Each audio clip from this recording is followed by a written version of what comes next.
Mari belajar dari Italia. Apa yang sebenarnya terjadi di Italia? Apa yang bisa kita jadikan contoh agar tidak terjadi di Indonesia?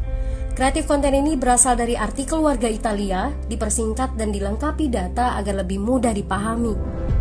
Tahap 1. Kasus pertama diumumkan. Itu cuma flu. Apa pentingnya pakai masker? Orang-orang ini cuma lebay. Saya kan sehat, gak bakal ketularan. Gak usah panik lah.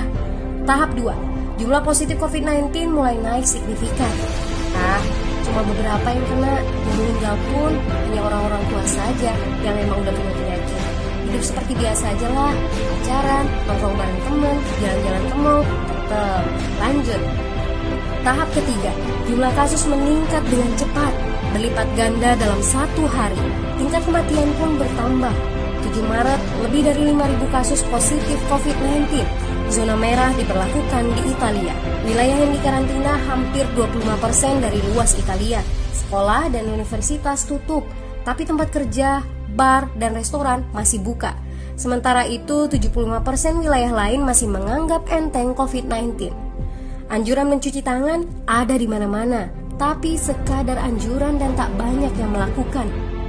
Tahap 4. Jumlah kasus meningkat pesat. Sekolah dan universitas ditutup selama sebulan. Darurat nasional pun diberlakukan. Rumah sakit menambah kapasitas, seluruh kamar dibersihkan untuk memberi ruang bagi pasien COVID-19. Tapi tak ada cukup dokter dan perawat. Ada terlalu banyak kasus pneumonia, terlalu banyak pasien perlu ICU, tapi ruangannya sudah habis, ventilator habis. Pada titik ini seperti kondisi dalam perang. Dokter harus memilih siapa yang akan diobati berdasarkan peluang bertahan hidup. Itu berarti pasien lanjut usia dan punya penyakit bawaan seperti hipertensi, diabetes, stroke tidak masuk prioritas karena tidak ada lagi ruang. Sistem layanan kesehatan seketika runtuh. Tahap 5. 9 Maret mencapai lebih dari 9.000 kasus. Seluruh kota Italia lockdown. Orang-orang bisa pergi hanya untuk keperluan darurat dan dalam pengawasan ketat.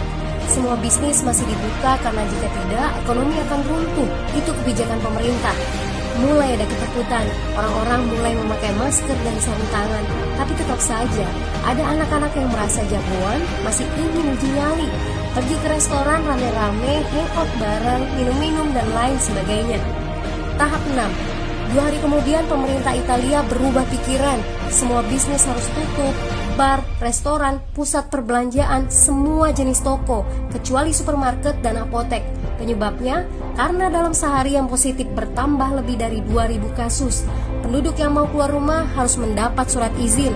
Surat izin ini didapatkan dari pos pemeriksaan polisi dan disebar di berbagai lingkungan.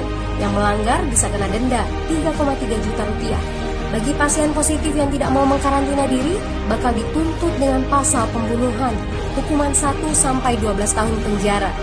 21 Maret jumlah korban meninggal di Italia terus meningkat melampaui Cina.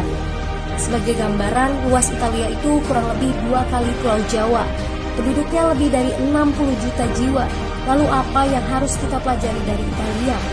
Yuk, mulai dari diri sendiri, mulai dari di rumah aja. Jaga kebersihan lalu isolasi diri dan keluarga. Tidak keluar rumah kecuali sangat penting. Ini saatnya memulai solidaritas. Yang mampu harus mulai membantu yang tidak mampu. Ini adalah bentuk usaha dan doa kita semua. Semoga badai corona ini segera berlalu. Mari memulai kekompakan dengan membagikan informasi ini. Di rumah aja, mari belajar dari Italia.